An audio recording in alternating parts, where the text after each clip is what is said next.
And we've done quite a bit of TV now, like science segments on TV. We did Daily Planet like a dozen times, and Outrageous Acts of Science, and some of these other shows.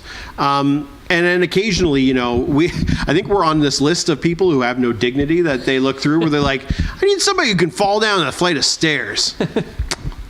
We'll just call ORBAX and Pepper. They got to be able to do something like that, right? And so I think we're on some kind of list like that, where we'll occasionally get offers to pop by and do a film or to do something like that. Got experience with pain. And Yeah. Or this guy will do this probably for no money. Might as well do that. Yeah, sure. Artists, right? Yeah.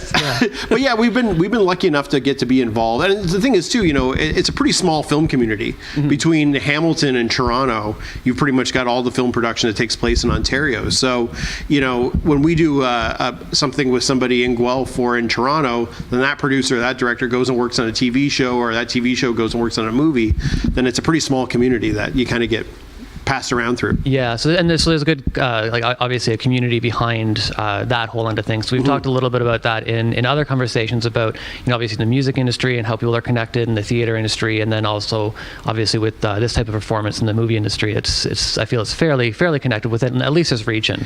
Well, and I think, you know, I again just sound like an incredibly old man, but the influence of social media wasn't a huge thing until maybe 10 years ago, right? Mm-hmm. So, I mean, we were doing stuff back in the days when people would have to get your phone number and they would actually call you rather than send you a message on Instagram that nobody would see, right? So I think within that, it was a lot more of a who you know, who's working on what next project kind of game than now, where you're trying to look for somebody and you can just literally type into Instagram, follow a hashtag if you want somebody who's going to be blowing fire, hashtag fire breather, and find out who's around you, who's near, and who's local. Mm-hmm. Yeah. It doesn't necessarily tell you who's good, though, is the problem, or who's safe is the other problem. So the nice thing about working within those communities for a long time is you start to establish relationships with people where they're like, okay, well, we know these guys are professional, that they're safe, that they know what they're doing. They're not going to light anyone on fire. And well, I mean, unless it's called for. But yeah.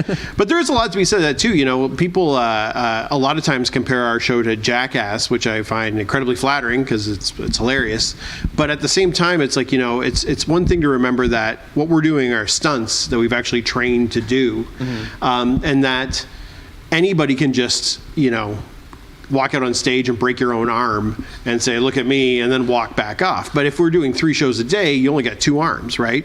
You can't do that act 3 times. So it's something to be said for learning an element of showmanship to it, to be able to present something and take the crowd through that emotional sort of, well, if you want to use a cliche, emotional roller coaster, and try to guide them through an experience where there are stunts that you are being safe doing. Yeah, because I know you guys were talking about too about the your physical limits and sometimes kind which of are decreasing as we get older. Being realistic and saying maybe I shouldn't do this anymore. And I think that's a hard. There's been a couple of those. Getting hit in the head, I don't think is good anymore.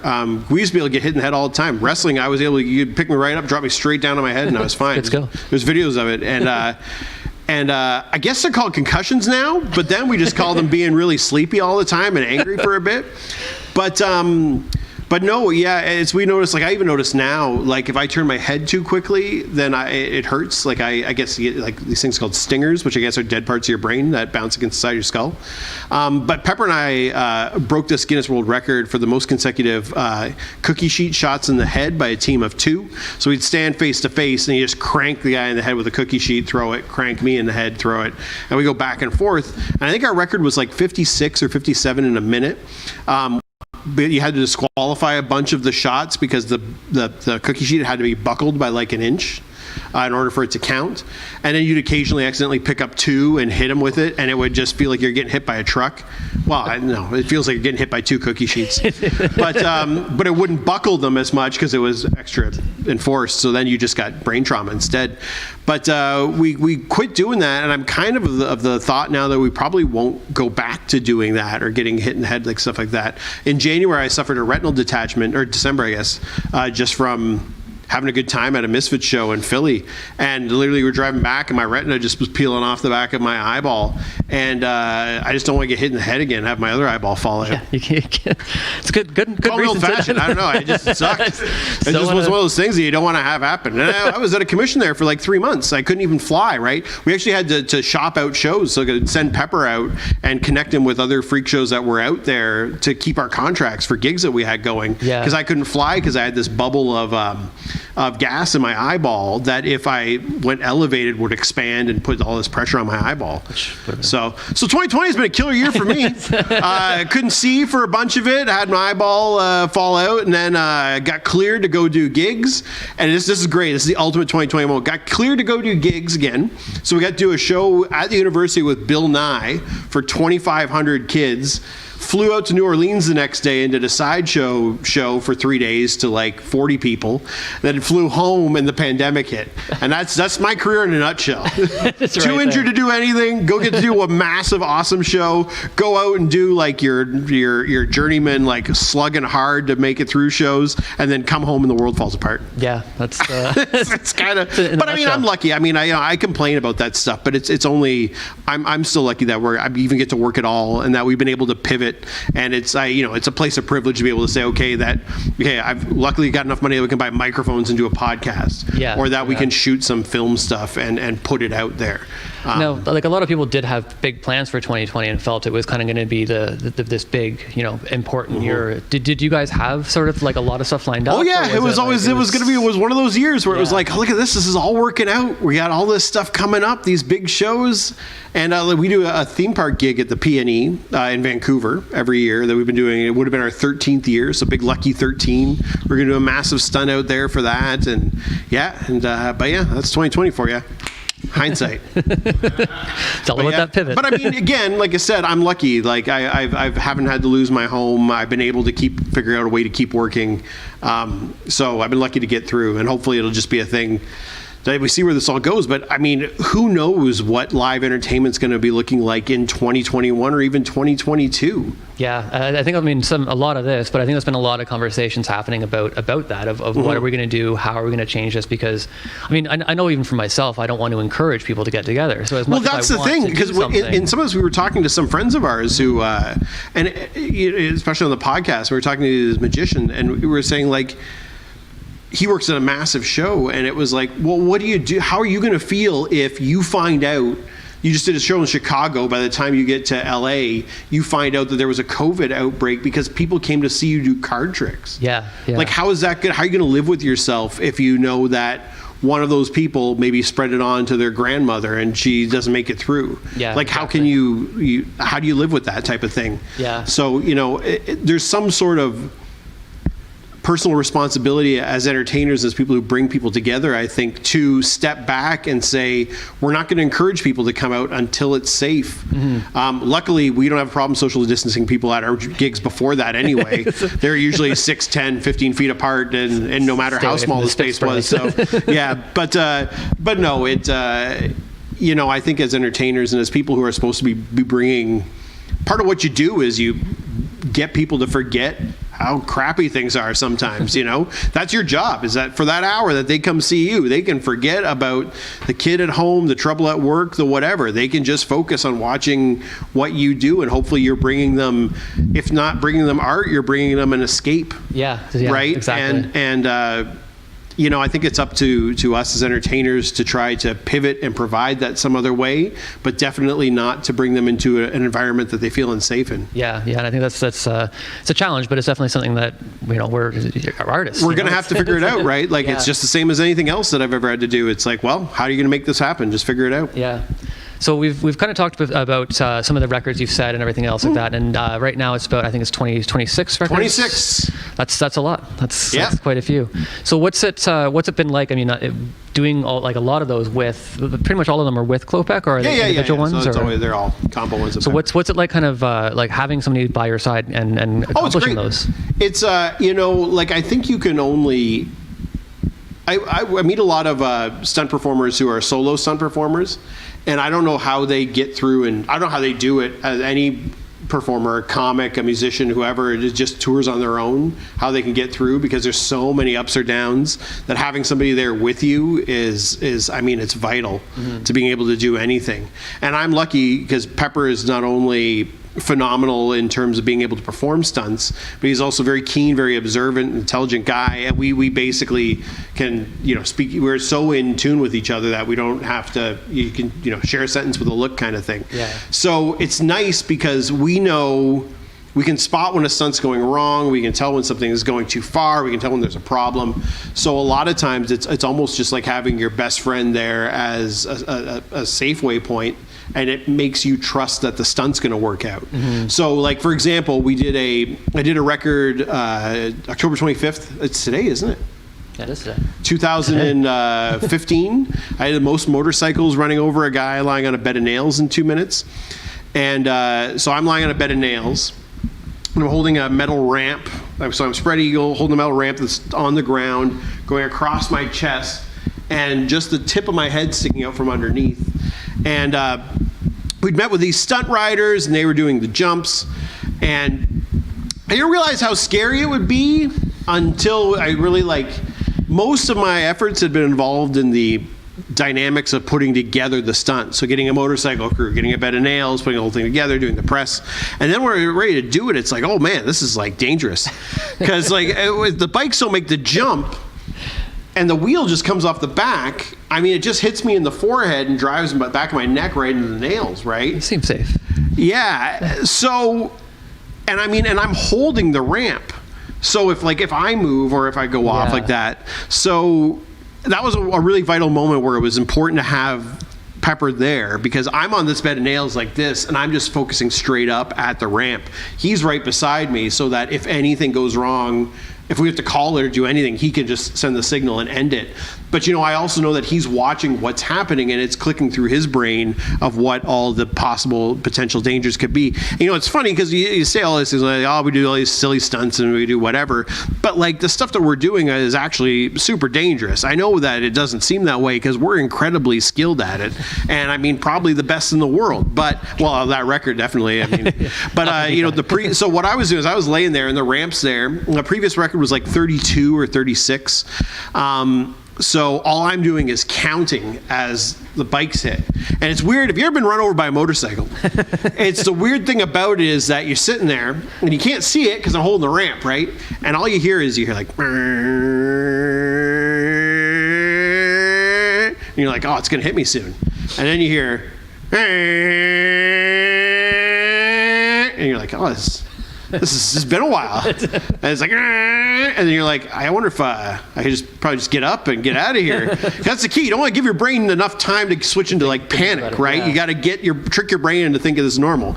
And then it just goes, and then it just bounces and it's up and over you. But it was most in 2 minutes, and I did 70. And we called the record with 20 seconds left to go. So in 100 seconds, I did 70 bikes. So that's one bike every second and a half, basically, right? So with 20 seconds left to go, I'm holding that ramp over top of me. And if the bikes are moving for those of you who've taken my course, I'm sure you don't understand this.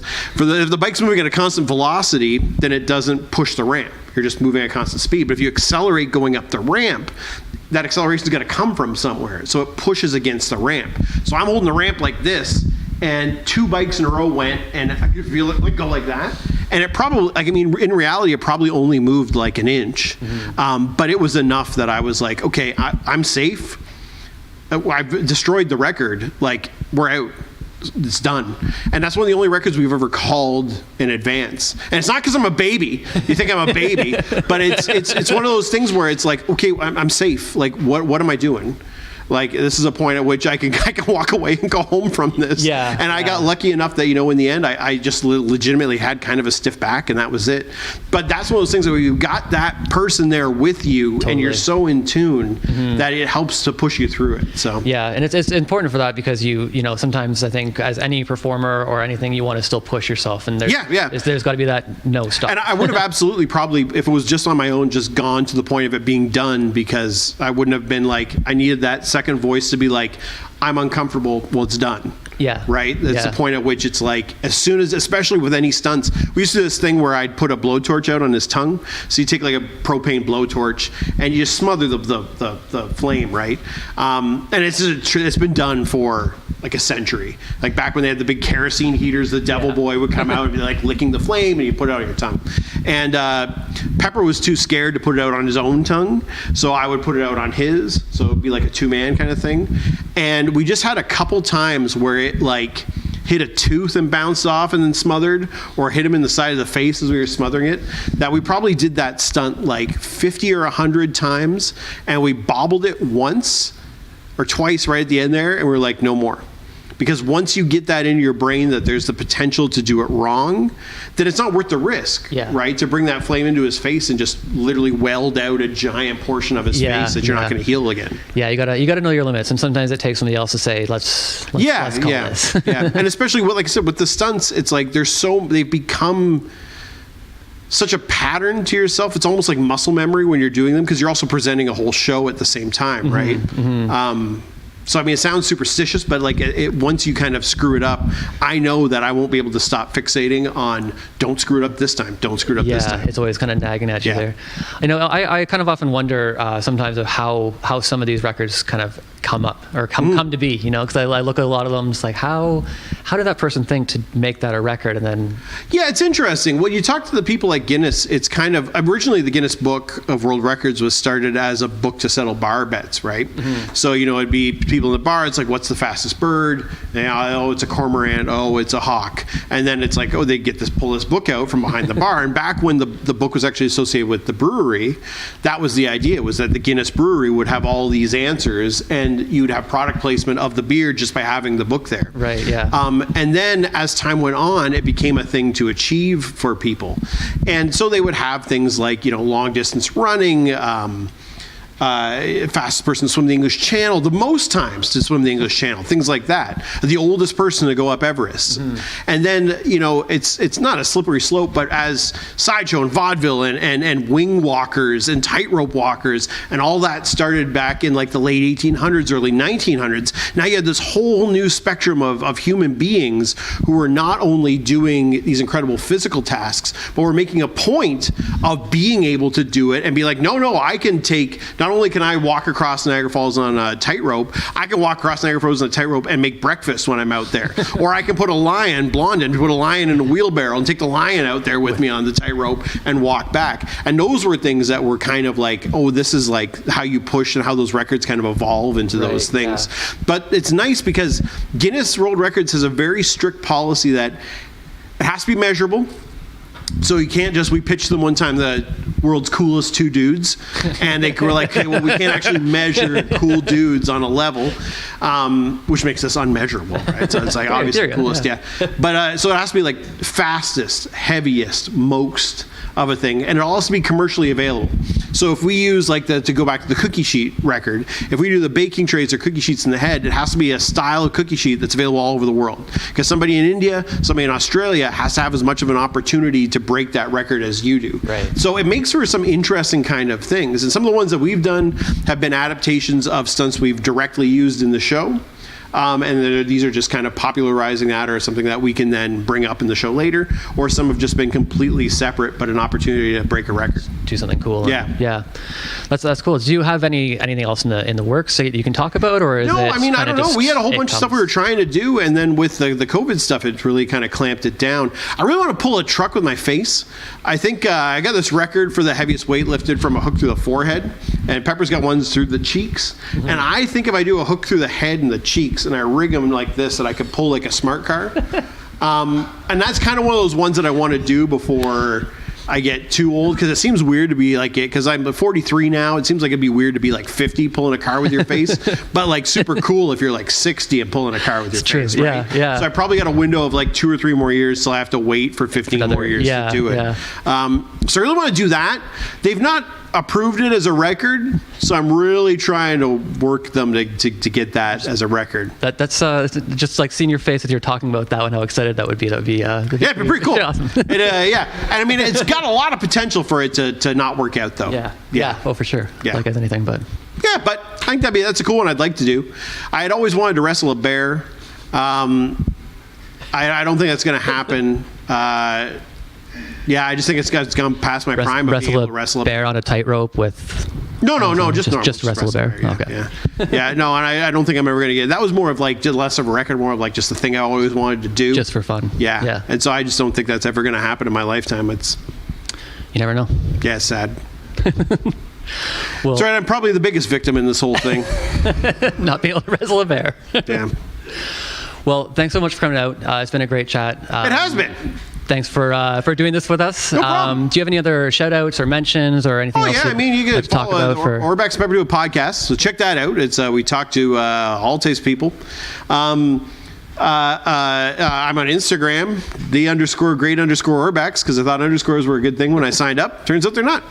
You can follow Pepper as well, Sweet Pepper Klopek on Instagram. And if you want to follow a kids' science show, it's on all social media platforms. It's called ORBAX and Pepper Do Science. So please go give it a follow and take a look. We got tons of videos that hopefully get your junior scientists at home pumped on science. Yeah, that'd be awesome. Maybe we can film some special features from here at one point. Yeah, that'd be fun. Yeah, do something cool.